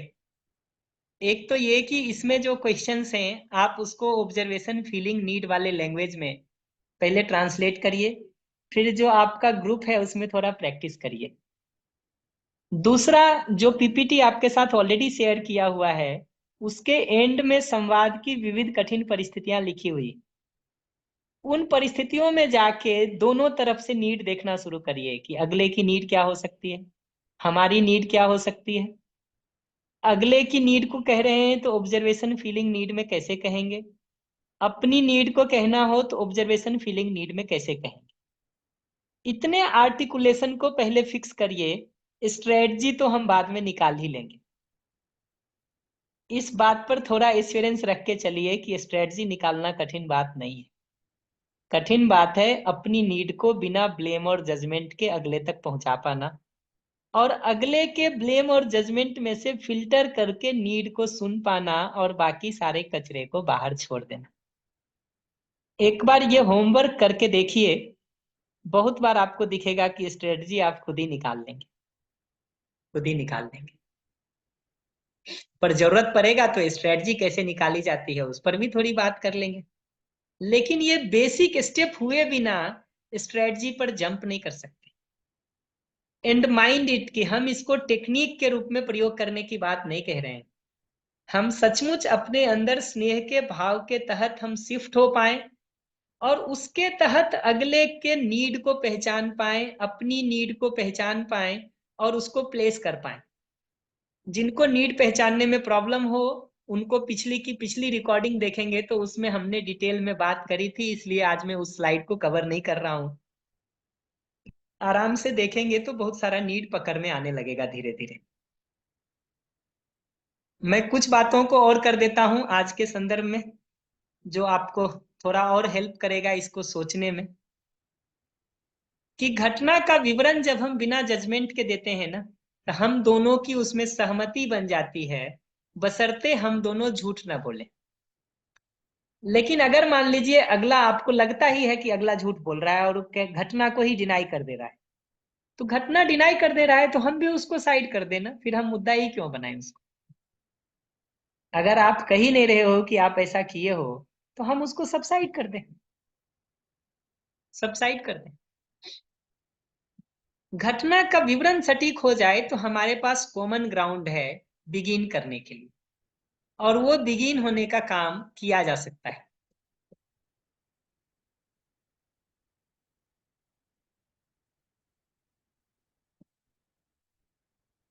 एक बात मैं और इस स्लाइड के संदर्भ में बता दूं, बिल्कुल लास्ट लाइन के संदर्भ में, कि अभी जितनी जरूरतें हमको दिखाई देती हैं, उसकी जितनी इंटेंसिटी दिखाई देती है, जैसे जैसे हमारी समझ बढ़ती जाती है ना, वैसे वैसे बहुत सारी जरूरतें हमारी सबसाइड होती चली जाती हैं और उसकी इंटेंसिटी कम होती चली जाती है। फॉर एग्जाम्पल, अभी हमको हो सकता है संबंध में रिस्पेक्ट की नीड बहुत जरूरत महसूस होती है, सेल्फ आइडेंटिटी की नीड महसूस होती हो, या ये जो 3 एसनाएं हैं, वित्तेषणा की, पुत्रेषणा की, लोकेषणा की, हमको नीड महसूस होती। लेकिन जैसे जैसे हम मानवीयता से देव मानवीयता में शिफ्ट होते चले जाते हैं, वैसे वैसे वित्तेषणा और पुत्रेषणा की नीड गौण हो जाती। जैसे जैसे हम आगे दिव्य मानवीयता की ओर शिफ्ट होते जाते हैं, वैसे वैसे लोकेषणा की भी नीड गौण होती चली जाती। ऐसे ही मानवीयता में भी जितना जितना हम गति करते जाते हैं, उतना उतना ये रेस्पेक्ट का, आइडेंटिटी का जो बाहर से पाने वाला नीड है, वो रिलेटिवली कम होता चला जाता है। ये है उसकी तीव्रता बदलने का मतलब। या जरूरतों में बदलाव होने का मतलब। अभी हमारी जरूरत शायद टेस्टी और हेल्दी दोनों फूड की बहुत लगती है। समय के साथ हो सकता है हमारा कॉम्पिटेंस बढ़ता चला जाए तो हमारे लिए हेल्दी फूड ज्यादा महत्वपूर्ण हो जाए, टेस्ट में रिलेटिवली हम और कम कर सकते हैं। जितना अभी हमको लगता होगा नीड, हो सकता है वो नीड और कम होती चली जाए समय के साथ। ये बदलाव दिखाई देता है कि जागृति क्रम में आगे बढ़ते हुए वो चेंजेस दिखाई देता है।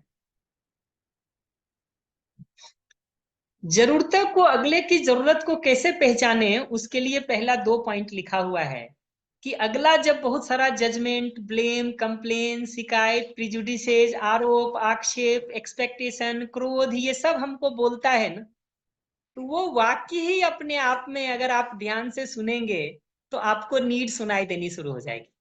जैसे जब आप कहते हैं तुम बड़े आलसी हो, तो हमको एकदम सिंपल सुनाई देता है कि शायद आपने लाइट ऑफ करने के लिए कहा होगा जो मैंने नहीं किया होगा। हमको एकदम सिंपल सुनाई देता है कि शायद आपने एक गिलास पानी मांगा होगा जो मैंने नहीं दिया होगा। थोड़ा सा ही पीछे जाके देखिएगा ना तो वो सुनाई देने लगेगा। ऐसे ही जब आप अपने इमोशंस को महसूस करते हैं, जैसे आप कहते हैं कि मैं बहुत अकेलापन महसूस कर रहा हूं, हमको दिखाई देता है कि आपकी कंपनी की नीड है। जब आप कहते हैं कि घर का सब काम तो मेरे सिर पर पड़ा हुआ है, मैं परेशान हो रही हूँ, हमको सुनाई देता है कि आपकी कॉपरेशन की नीड है। जब आप ये कहते हैं कि क्या बच्चे मैंने अकेले पैदा किए थे, तुम्हारी कोई जिम्मेदारी नहीं बनती है, हमको सुनाई देता है कि बच्चे के काम में आपको कॉपरेशन का नीड है। ये जो आप अपने इमोशंस को एक्सप्लेन करते हैं या जजमेंट और धारणाओं को बोलने का काम शुरू करते हैं, तो उससे हमको ये बात पता चलती है कि नीड क्या है आपकी। ऐसे ही एक तीसरा डिजाइन ये होता है कि आप सिंपल अपने से ये सवाल पूछना शुरू करिए कि अगला वो क्यों कर रहा है। आपका जजमेंटल माइंड होगा ना तो कहेगा नालायक है इसलिए नहीं कर रहा है, संस्कार ठीक नहीं है इसलिए नहीं कर रहा है, मान्यता ठीक नहीं है इसलिए नहीं कर रहा है, उसकी समझदारी नहीं बढ़ी है इसलिए नहीं कर रहा है, कंपिटेंस नहीं है इसलिए नहीं कर रहा है, बचपन से परवरिश ठीक नहीं हुई है इसलिए नहीं कर रहा है। बट ये सब लैंग्वेज को ट्रांसलेट करने की जरूरत है नीड के लैंग्वेज में, क्योंकि ये जितने भी तरह की गलतियां हमको दिखाई दे रही हैं, फंडामेंटल में कुछ मूलभूत नीड है उसका जीवन से जुड़ा हुआ या शरीर से जुड़ा हुआ। जो नीड जेन्युइन है, स्ट्रेटजी गलत चुन लिया है उसने। जो आप कहते हैं मान्यता ठीक नहीं है, उसका मतलब इतना ही है कि नीड जेन्युइन है, स्ट्रेटजी हमारी नजर में ठीक नहीं है। तो उसकी उस जेन्युइन नीड को पहचानने और सुनने का काम किया जाए, ये जरूरी है। तो तीसरा डिजाइन ये होता है कि आप अपने से एक सिंपल सवाल पूछिए कि ऐसा क्यों कर रहा है, और जो उत्तर आपको उसके पीछे समझ में आए उसको जेन्युइन नीड में ट्रांसलेट करने का, कन्वर्ट करने का काम शुरू करिए। आपको पता चलने लगेगा कि जरूरतें कैसे पहचानी जाती हैं अगले की।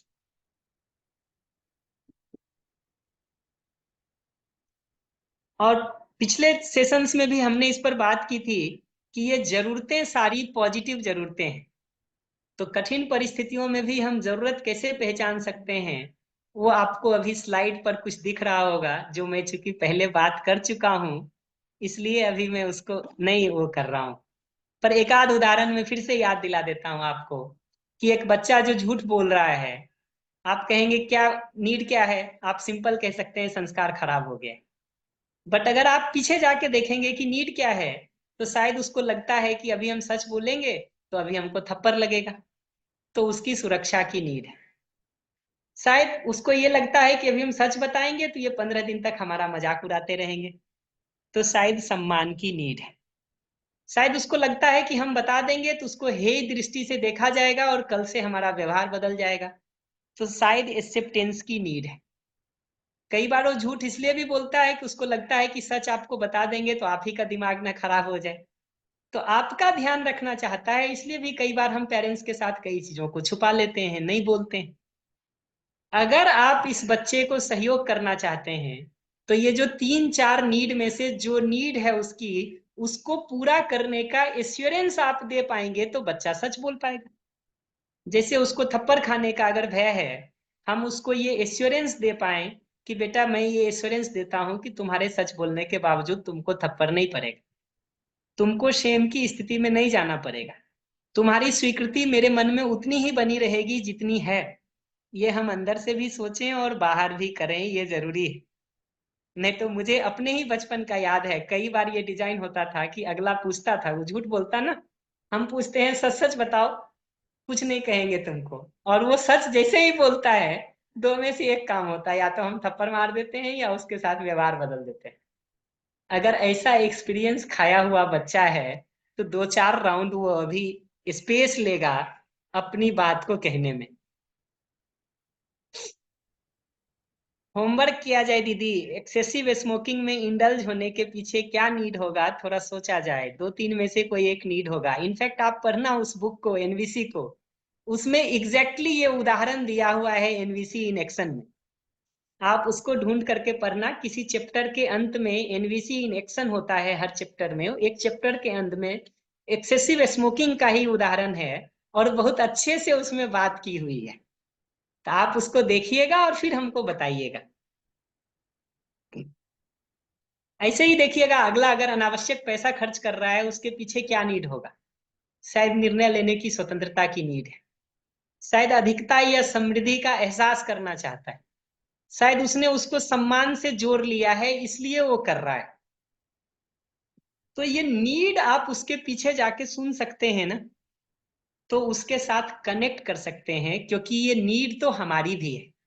निर्णय लेने की स्वतंत्रता हमारी भी नीड है, समृद्धि का एहसास हमारा भी नीड है, सम्मान हमारा भी नीड है।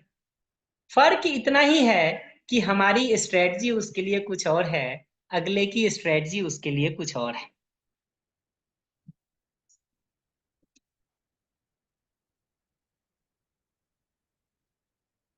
तो इसमें मैं अभी और डिटेल में नहीं जाता हूं, बट सार बात यह है कि नीड और स्ट्रेटजी दोनों को अलग अलग करके देखने की जरूरत है।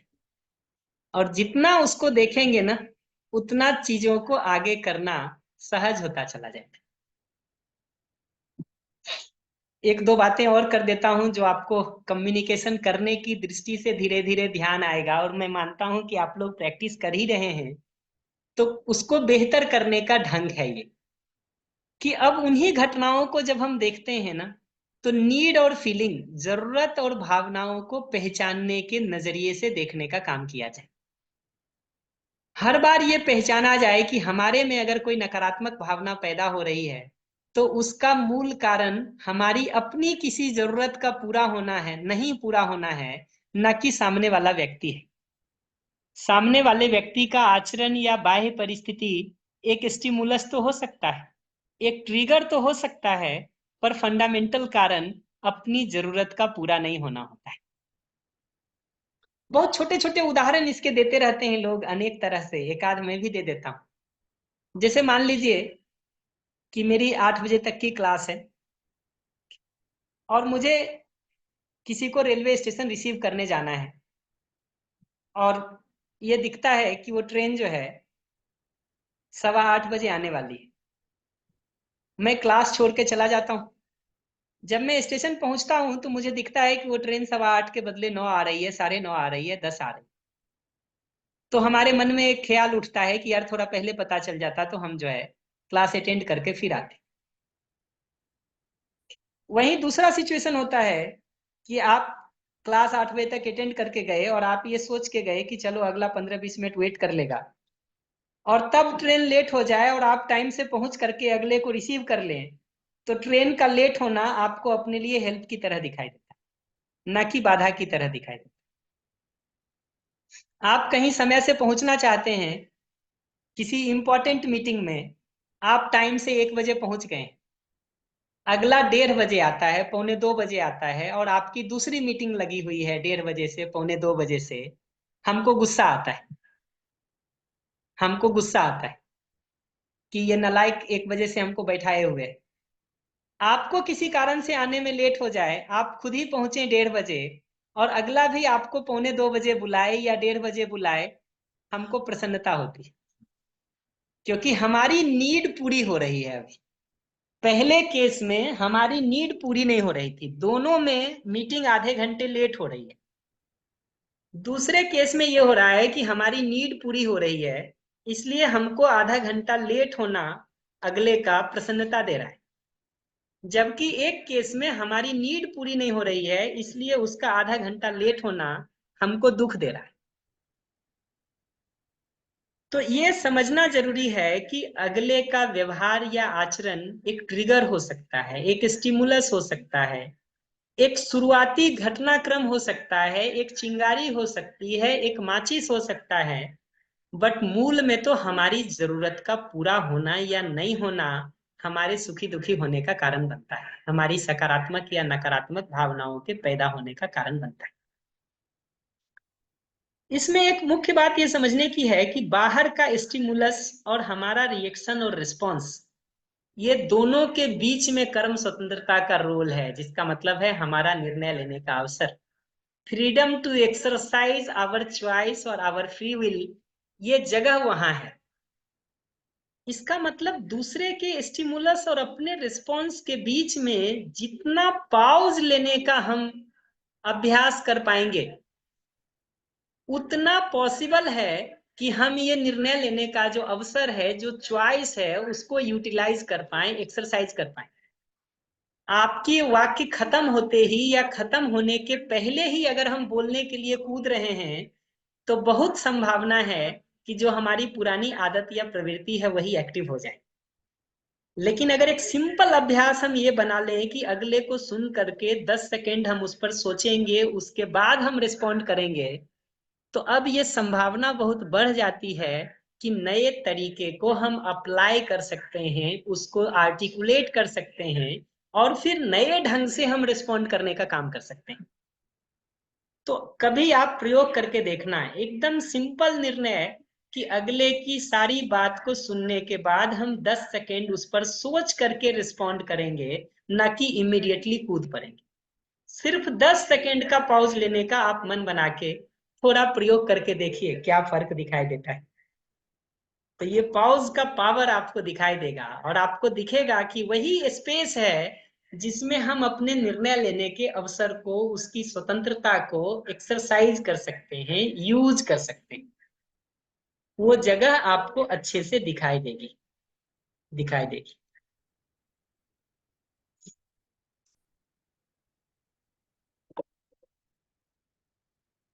ऐसे ही देखिएगा ना, तो संबंध में जो मूल मुद्दा है वो भाव का है, न कि तर्क और विचारों का है। तर्क का प्रयोग करके हम खुद को सही तो सिद्ध कर सकते हैं, पर इस प्रक्रिया में यदि भावनाएं आहत होती हैं अगले की ना, तो हमारा जुड़ाव नहीं हो सकता है कभी भी। और अगर जुड़ाव नहीं हो रहा है तो करेक्शन का काम नहीं हो सकता है, ये पक्का है। और अगले की अगर भावनाएं आहत हो रही है ना, तो सही गलत बाद में तय होगा। वो 10 तरह से लौट के हमारे प्रति रिएक्शन करने ही वाला है, हमारे लिए समस्या करने ही वाला है। ये हमको पहचानना जरूरी जरूरी है। और हम चुप रहने के लिए भी नहीं कह रहे, हम कह रहे हैं कि बिना ब्लेम और जजमेंट के एक्सप्रेस किया जाए। अगला रिएक्टिव है तो उसकी फीलिंग और नीड को आर्टिकुलेट करने से बात शुरू किया जाए। अपनी तरफ से बात करना हो तो अपनी फीलिंग और नीड को बताने से बात को शुरू किया जाए, ना कि ब्लेम और जजमेंट से शुरू करने से। क्योंकि भावनाओं को व्यक्त नहीं करेंगे तो वो रिएक्शन के रूप में बाहर आएंगे।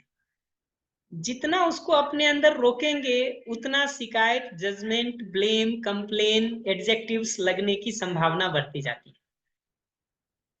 और जो लास्ट बात हम लोग बार बार कहते रहते हैं कि नकारात्मक भावनाओं को तो हम फिर भी व्यक्त कर लेते हैं, पर जो भाग ठीक है उस सकारात्मकता को प्रयास पूर्वक अवेयरनेस के साथ एप्रिसिएट करने की और सहजता से व्यक्त करने की भी जरूरत दिखाई देती है, दिखाई देती है। मैं कुछ स्लाइडों को आगे बढ़ा करके कुछ बात और कर देता हूं, जिससे आपको थोड़ा और पता चलेगा कि क्या करने की जरूरत है। कम्युनिकेशन को सुनना हो किसी को तो सुने कैसे, उसके लिए देखिएगा ना, तो अपनी तरफ से बिना किसी जजमेंट और एक्सपेक्टेशन के आप सुनेंगे तो सुन पाएंगे। जजमेंट का मतलब है हम पहले से ही अगर आपके लिए 4 धारणा बना के रखे हैं और तब हम बैठे होते हैं ना, तो हमारे ही एनर्जी का एक हिस्सा आपको सुन रहा होता है, हमारे ही एनर्जी का एक दूसरा हिस्सा हम ही को ब्लॉक किए हुए होता है, जिसका मतलब है कि एक्सेप्टेंस नहीं होता हमारे में अगले के अंदर। और जितना ये एक्सेप्टेंस हमारे अंदर नहीं होता, उतना कहीं ना कहीं अगले के साथ हमारा कनेक्शन टूटता है। कनेक्शन एक बार टूट गया तो आगे कुछ क्रिएटिव सोचने का भी काम हम नहीं कर पाते, क्योंकि अगर हमको ये लगता ही है कि आप में कोई संभावना ही नहीं है, हमारा ही ऊर्जा का एक हिस्सा हमारे ही क्रिएटिव सॉल्यूशन को सोचने के लिए ब्लॉक किए रहता है। ऐसे ही अनावश्यक सवाल बीच में पूछने की जरूरत नहीं होती। जब तक अगला पूछे नहीं, सलाह देने की जरूरत नहीं होती। अपनी कहानी बीच में शुरू करने की जरूरत नहीं होती। टॉपिक बदल के दूसरे टॉपिक को शुरू करने की जरूरत नहीं होती। साथ में अगर आपने और काम शुरू कर दिया, मोबाइल देखना शुरू कर दिया, कुछ और चीजों को शुरू कर दिया, अगला उससे भी परेशान होगा। वो कोई बात कह रहा है, आपको ठीक नहीं लगती है, आप उसको काट करके बीच में कहना शुरू कर देंगे, उससे भी वो परेशान होगा। उसको क्या जवाब देना है, यही अगर आप अपने मन में सोचने का काम कर रहे हैं, तो आप उसकी नीड और फीलिंग को पकड़ने का काम नहीं कर पाएंगे, बल्कि अपने जस्टिफिकेशन का काम करेंगे।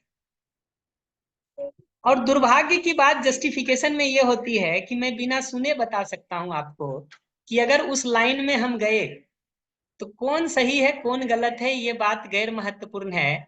हम अपने को सही सिद्ध करते रहते हैं सारा ताकत लगा के, अगला अपने को सही सिद्ध करते रहता है सारा ताकत लगा के। अस्तित्व सहज ढंग से कोई भी सही हो, मैं इस पर बहस नहीं करूंगा, लेकिन मैं ये पक्का कह सकता हूं कि उस विधि से कोई संवाद नहीं होना है, भले हम सही है कि आप सही। उस विधि से अगर चलेंगे, उस तर्क की विधि से चलेंगे, तो आगे एक लाइन बात नहीं हो सकती। ऐसे ही मुझे पता है कह करके बीच में जो रोक देना होता है हमको किसी को, वो भी अगर करते हैं तो अगले को ये महसूस ही नहीं होता है कि उसकी बात सुनी गई है। आपको करना क्या होता है पूछेंगे, तो अगले को सुन करके उसकी भावना क्या है और उसकी नीड क्या है, उसको पहचान करके पहले आर्टिकुलेट करना होता है, ना कि पहले अपना जस्टिफिकेशन देना होता है। एक बार अगर आपने उसको आर्टिकुलेट करके कह दिया अगले को ना, तो अगले को ये पता चल जाता है कि उसकी बात आप तक पहुंच गई है और आप उसकी मनोदशा को महसूस कर पा रहे हैं।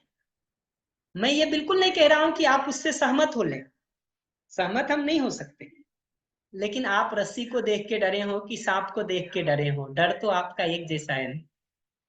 आप हमारी गलती से दुखी हुए हो कि अपनी गलती से दुखी हुई हो, दुख तो एक जैसा ही होता है, एक जैसा ही होता है।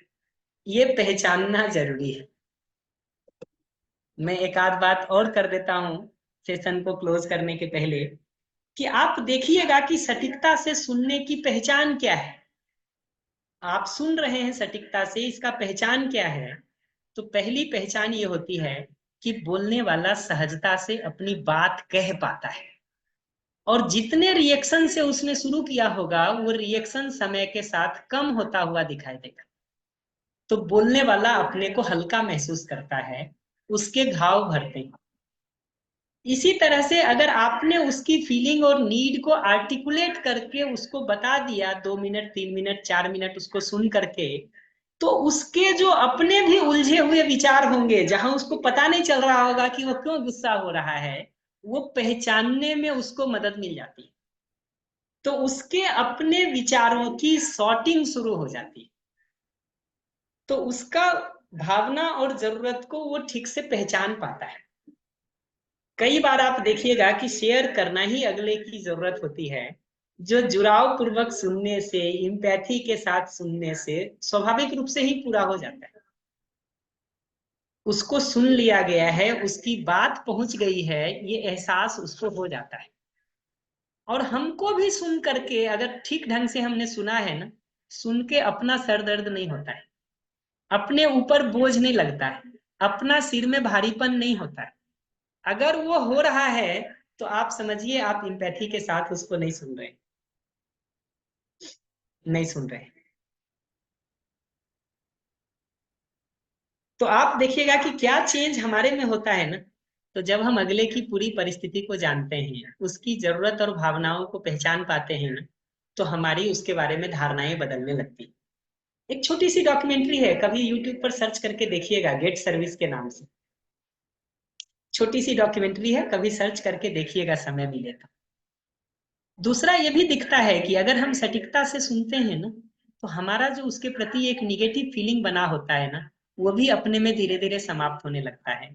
अपने जजमेंट्स टूटने लगते हैं और उसके प्रति समानुभूति विकसित होने लगती है हमारे में, इंपैथी विकसित होने लगता है, कंप्लेन या जजमेंट होने के बदले। ये पहचान है इस बात का कि हम सटीकता से सुन पाए हैं अगले को, सुन पाए हैं अगले को। इतने पर हम एक बार रोक लेते हैं, अगर कोई प्रश्न हो तो हम उसको एक बार रिस्पॉन्ड कर देना चाहेंगे, फिर हम आएंगे बाकी मुद्दों पे।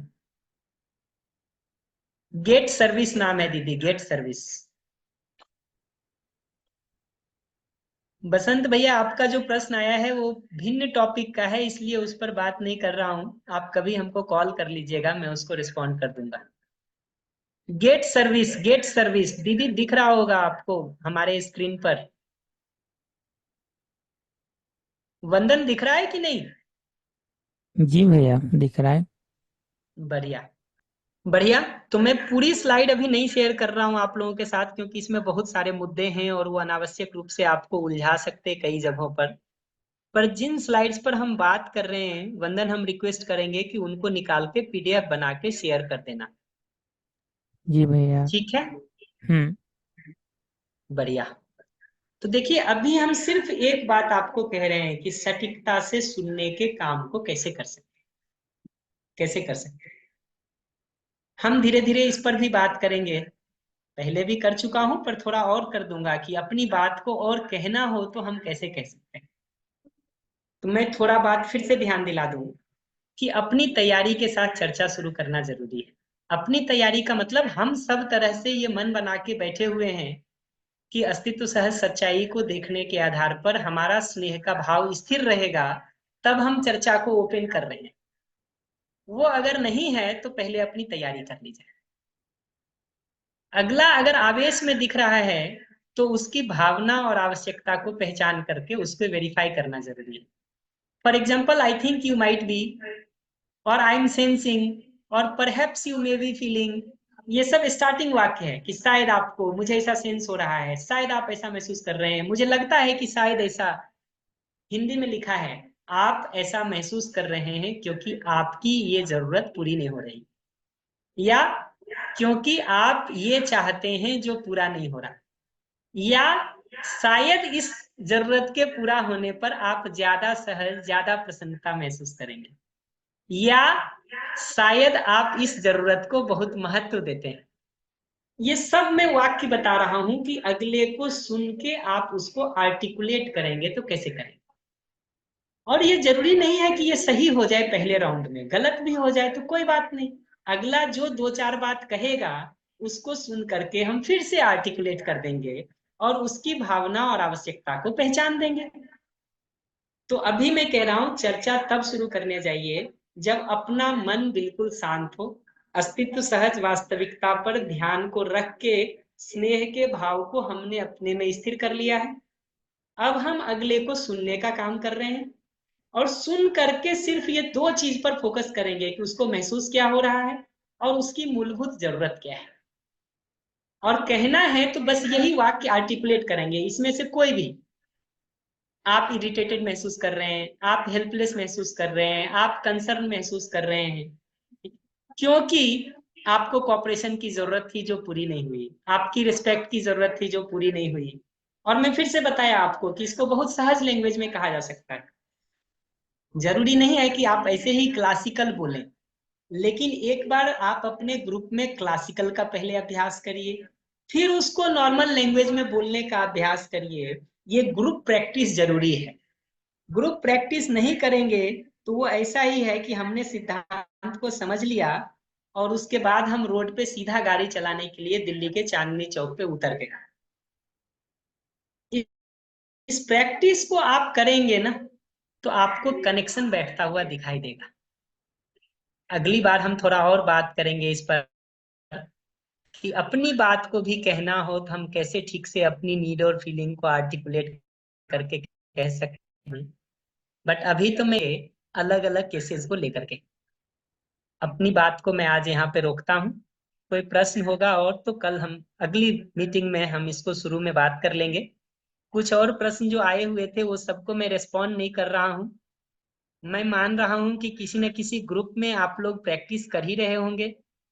अभी भीलवाड़ा में जो लोग सेशन में थे वो जिन जिन ग्रुप्स में होंगे मैं मानता हूं कि उन ग्रुप्स की क्लैरिटी थोड़ी और बेहतर हो पाएगी और अभ्यास का कोई विकल्प नहीं है। तो 3 स्टेप, पहला क्या अभ्यास करना है और कैसे करना है वो पता चल जाए। सिद्धांत पता होने के बाद खाली रोड पर थोड़े दिन ड्राइविंग की प्रैक्टिस कर ली जाए ग्रुप में।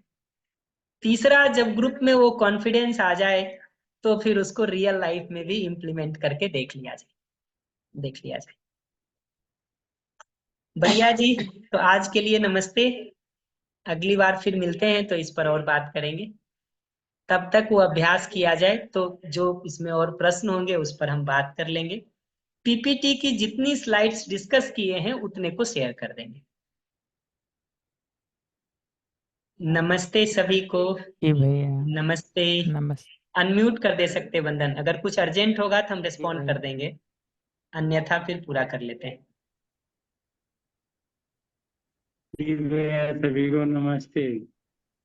नमस्ते भैया, बहुत बहुत आभार हरिधर। नमस्ते। नमस्ते सभी को नमस्ते। नमस्ते। नमस्ते। धन्यवाद, नमस्ते। नमस्ते भैया। नमस्ते।